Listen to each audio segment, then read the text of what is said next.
રસ્તો પૂછવાના બહાને આવ્યા અને માતાજીના નામે સંમોહિત કરી ધૂતીને ભાગી ગયા.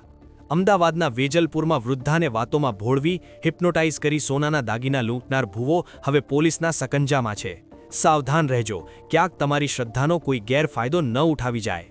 અમદાવાદના વેજલપુરમાં ઠગબાજોએ છેતરપિંડીની એક નવી રીત અપનાવી છે. મંદિરે જઈ રહેલા એક વૃદ્ધાને બે શખ્સોએ રોક્યા અને પોતાની ઓળખ ખોડિયાર માં અને મહાકાળી માના સેવક તરીકે આપી.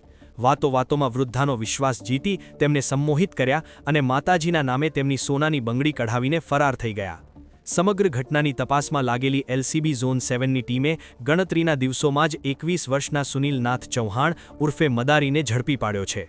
પોલીસે આરોપી પાસેથી 1.8 લાખની સોનાની બંગડી અને ચેઇન રિકવર કરી છે. આ મદારી દહેગામ, ઉના અને વડનગરમાં પણ છેતરપિંડી કરી ચૂક્યો છે. આ ટોળકીનો બીજો સાગરીત પવનનાથ હજુ ફરાર છે, જેને પકડવા પોલીસ શોધખોળ કરી રહી છે.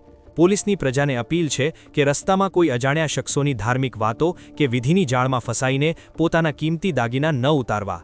તમારી એક બેદરકારી તમને ભારે પડી શકે છે.